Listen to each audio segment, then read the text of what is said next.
Hello everyone, I am Chanchal Agarwal from Eastern Financiers and welcome back. आज मैं जिस topic के बारे में बात करने वाली हूँ वो एक बहुत कॉमन क्वेरी होती है इन्वेस्टर्स की। क्या हमें म्यूचुअल फंड में इन्वेस्ट करना चाहिए या हमें बैंक के साथ फिक्स डिपॉजिट बनाना चाहिए? तो आइए समझते हैं कि दोनों का डिफरेंस क्या होता है, दोनों के एडवांटेजेस डिसएडवांटेजेस क्या होते हैं और आज का जो मार्केट सिचुएशन है उसके हिसाब से आपको कहाँ इन्वेस्ट करना चाहिए।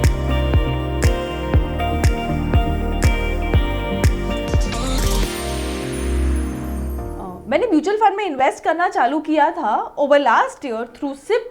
मैंने काफ़ी सारे इन्फ्लुएंसर्स के वीडियोस देखे और मुझे समझा कि सिप तो डेफिनेटली करना चाहिए। बट लुक एट दिस, मेरा पोर्टफोलियो तो 20% नीचे आ गया। इससे अच्छा तो मुझे एफडी करवा देना चाहिए था। वो एटलीस्ट मुझे 6.5-7% फिक्स्ड अश्योर्ड रिटर्न तो देता। मतलब म्यूचुअल फंड गलत है, म्यूचुअल फंड सही नहीं है। ऐसा ही कुछ क्वेश्चंस हमारे मन में आता है इन वॉलेटाइल टाइम्स, जहां मार्केट काफ़ी करेक्ट हो चुका होता है और हमारा जो पोर्टफोलियो है वो किसी रीज़न से परफॉर्म नहीं कर पाता है। उस टाइम पे हम डिसीजन लेते हैं कि नहीं, हमें स्विच आउट करके एक एफडी में पैसा डाल देना चाहिए। तो एफडी होता क्या है? एफडी हमारे पेरेंट्स का बेस्ट फ्रेंड होता है। जैसे ही हम वो पहला एक सैलरी लेकर आते हैं या अपनी पहली कमाई लेकर आते हैं तो पापा हमें क्या बोलते हैं? बेटा एफडी करवा ले। क्यों बोलते हैं ऐसा? बिकॉज कहीं ना कहीं ये नोशन है कि एफडी सेफ है, एक फिक्स रिटर्न देगा, ये बैंक कहीं नहीं डूबेगी, ये हमारा जो पूंजी है वो नहीं डूबेगी। पर म्यूचुअल फंड तो स्टॉक में पैसे डालता है, स्टॉक मार्केट तो ऊपर नीचे हो सकता है, शायद ये पैसा आधा हो जाए, शायद ये पैसा पूरा चला जाए। कुछ हद तक ये सही है पर कुछ हद तक चीज़ें चेंज हो चुकी है। इंटरेस्टिंग चीज़ें हैं यहाँ पे। FD should beat inflation returns. हम जब भी एफडी के रिटर्न के बारे में बात करते हैं, रेट के बारे में बात करते हैं, हम महंगाई के बारे में तो बात करते ही नहीं हैं। अगर आज आपने एफडी बनाई थी 3 साल पहले जो शायद आपको 6-6.5-7% रिटर्न दे रही हो, पर क्या इन 3 सालों में महंगाई भी 6.5-7% बढ़ी है? नहीं, आपकी जो महंगाई है वो शायद उससे ज़्यादा बढ़ी है। आप खुद जाकर चेक कर सकते हैं। अपने 3 साल पुराना राशन बिल लाइए, आज का राशन बिल लाइए, कुछ नहीं तो मैकडॉनल्ड्स में जाके खाना खाइए। जो 3 साल पहले आपका मैक आलू टिक्की बर्गर था और जो आज का मैक आलू टिक्की बर्गर है, क्या उसमें कोई डिफरेंस नहीं है? क्या बोलते हैं उस डिफरेंस को? वो डिफरेंस को बोलते हैं इन्फ्लेशन, महंगाई। तो आप जिस भी इंस्ट्रूमेंट में इन्वेस्ट करें, ये देखकर करें कि वो इंस्ट्रूमेंट का रिटर्न महंगाई को तो बीट कर रहा है कि नहीं कर रहा है। अगर आज एफडी आपकी 100 रुपये की 107 हो रही है, बट यही अगर आपका राशन का बिल 100 रुपये से 110 रुपये हो रहा है तो ये तो नेगेटिव हो गया है ना। 3 साल बाद आपका कैपिटल ज़्यादा लग रहा है। ये एक बहुत इंपॉर्टेंट पार्ट है जो शायद हम भूल जाते हैं जब हम एफडी में इन्वेस्ट करते हैं। आज अज्यूम करिए कि मैं कोई एक एफएमसीजी कंपनी हूँ और महंगाई बढ़ रही है इकोनॉमी में, तो शायद वो जो प्राइस इंक्रीज है मैं भी वो कस्टमर्स को प्राइस इंक्रीज पास ऑन करूँगी, वैसे मेरा ही प्रॉफिट भी बढ़ेगा।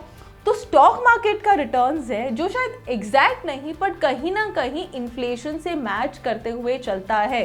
तो अगर इन्फ्लेशन 6-7% है, आइडियली आपका जो स्टॉक मार्केट का रिटर्न्स है वो उससे ऊपर होना चाहिए। बट एफडी मे और may not beat inflation returns. चलिए, ये तो हो गई महंगाई और ये सब की बातें। अब कुछ ऑपरेशनल बातों पे डिस्कस करते हैं। विड्रॉल, पैसे तो हमको कभी भी ज़रूरत पड़ सकती है।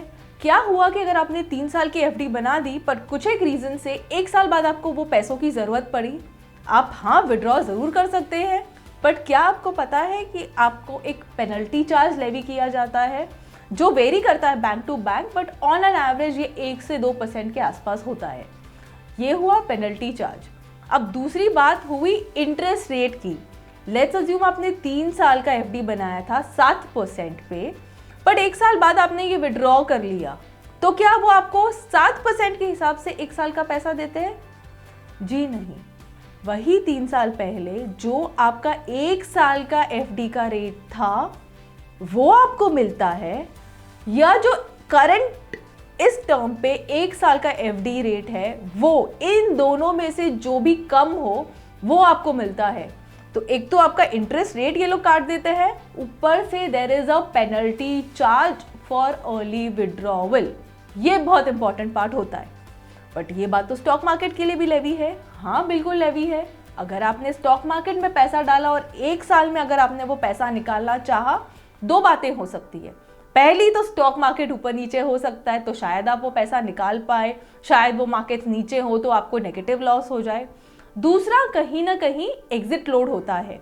स्टॉक मार्केट जो भी म्यूचुअल फंड्स होते हैं वो टिपिकली 1 साल का एग्जिट लोड रखते हैं, मतलब 1 साल तक 1% पेनल्टी देकर आप वो पैसा निकाल सकते हैं, बट 1 साल के बाद वो एग्जिट लोड फ्री हो जाता है। अब यही कुछ म्यूचुअल फंड में डेट म्यूचुअल फंड्स होते हैं जो इन्हीं कंपनी के डेट पेपर्स में इन्वेस्ट करते हैं at different rates. Debt mutual funds more or less consistent होते हैं, बट जैसे ही मार्केट्स ऊपर जाता है, जैसे ही मार्केट्स नीचे जाता है, और मार्केट्स का मतलब यहाँ पे होता है ब्याज का मार्केट्स, इंटरेस्ट रेट जैसे ऊपर जाता है या इंटरेस्ट रेट जैसे नीचे जाता है, इनका रीप्राइसिंग होते जाता है। तो अगर इंटरेस्ट रेट आज के दौरान पे अगर आप देखें इंटरेस्ट रेट्स ऊपर जा रहे हैं, तो जो भी डेट म्यूचुअल फंड पेपर्स में पैसा डाल रहे हैं उनको ऊपर का इंटरेस्ट रेट मिलते जा रहा है, करेक्ट। ये ब्रॉड डिफरेंस होता है between a debt mutual fund and a fixed deposit. आज का जो इकोनॉमिक सिनेरियो है, ग्लोबली सारे बैंक्स, जितने भी सेंट्रल बैंक्स हैं, उन्होंने इंटरेस्ट रेट बढ़ा दिया है। अब कुछ जो समझ में आ रहा है मार्केट से, शायद ये top out on interest rate है, मतलब towards the end of year शायद आप ये रेट्स नीचे आते हुए देख सकते हैं। We believe this is a good time to invest into debt mutual funds because rates काफ़ी हाई है इस टाइम पे। इस टाइम पे आपको एटलीस्ट 2 से 6 साल के मैच्योरिटी इन्वेस्टमेंट्स पे इन्वेस्ट करना चाहिए।